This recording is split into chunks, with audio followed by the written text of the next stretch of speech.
ನಮಸ್ಕಾರ ಎಲ್ರಿಗೂ welcome back to my another mini vlog. ಇವತ್ತು ನನ್ನ ಸ್ಕೂಲ್ ಮೆಟ್ತು ಕರ್ನಾರೆ ಇತ್ತು, ಮದುವೆ ಅಟೆಂಡ್ ಮಾಡೋಕ್ಕಾಗಿಲ್ಲ. ಸೊ ಕರ್ನಾರೆಗೆ ಹೋಗೋಣ ಅಂತ ಇವತ್ತು ಮದರ್ಸ್ ಡೇ ಬೇರೆ. ಲೋಕಿ ಸ್ವಲ್ಪ ಬಿಸಿ ಇದ್ರು, ಆದರೂ ಬೇಗ ಬೇಗ ರೆಡಿಯಾಗಿ ಹೋಗ್ತಾ ಇದ್ದೀವಿ. ಮೈಸೂರಲ್ಲೇ ಇರೋದು, ಏನೊಂದು 15 ಮಿನಿಟ್ ಅಷ್ಟೇ. ಅಲ್ಲಿ ಅಮ್ಮ ಕೂಡ ಊರಿಂದ ಬಂದಿದ್ದರು, ಅವರನ್ನು ಮೀಟ್ ಮಾಡಿ ಮನೆ ಕೂಡ ಬಂದಿದ್ಲು. ಮತ್ತೆ ವಾಪಸ್ ಮನೆಗೆ ಬಂದು ಅಂದರೆ ವೆಟ್ ಪ್ಯಾಡಲ್ಲಿ ಫೇಸ್ ಕ್ಲೀನ್ ಮಾಡಿಕೊಂಡು ಹ್ಯಾಸ್ ಯೂಶುವಲ್ ನಂದು ಪತಾಂಜಲಿ ಆಲ್ವೇರಾ ಜೆಲ್ ಮತ್ತು ಲಿಪ್ಪಿಗೆ ಲಿಪ್ ಬಾಮ್ ಹಾಕ್ಕೊಂಡು ಅಟ್ಲೀಸ್ಟ್ ಸ್ವಲ್ಪ ಸಮಾಧಾನ ಆಗುತ್ತೆ. ಅದೆಲ್ಲ ರಿಮೂವ್ ಮಾಡಿ ಹಾಕ್ಕೊಂಡ್ರೆ ಮಿಂತ್ರಾದಂತೂ ಡೈಲಿ ಒಂದೊಂದು ದಿನ ಒಂದೊಂದು ಬರ್ತೈತೆ. ಅದು ಒಂದೊಂದು ಬಾಕ್ಸಲ್ಲಿ ಒಂದೊಂದೇ ಐಟಮ್ ಇರುತ್ತಪ್ಪ.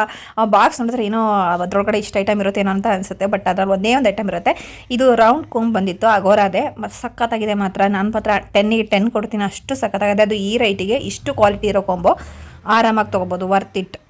ಈವ್ನಿಂಗ್ ಲೈಟಾಗಿ ಏನಾರು ತಿನ್ನೋಣ ಅಂತ, ಊಟ ಬೇಡ ಮ್ಯಾಗಿನೇ ಸಾಕು ಅಂತ ಹುಡುಗರು ಹಿಡಿದ್ರು. ನನಗೂ ಯಾಕೋ ಮ್ಯಾಗಿನೇ ಸಾಕು ಅನ್ನಿಸ್ತು. ಲೋಕಿಗೆ ಮಾತ್ರ ಒಂದೆರಡು ಪರೋಟ ಬಿಸಿ ಮಾಡಿಕೊಟ್ಬಿಟ್ಟು ನಾವು ಸ್ವಲ್ಪ ಮ್ಯಾಗಿ ಮಾಡಿಕೊಂಡು ತಿನ್ಕೊಂಡು ಮಲ್ಕೊಂಡ್ವಿ ಅಷ್ಟೇ.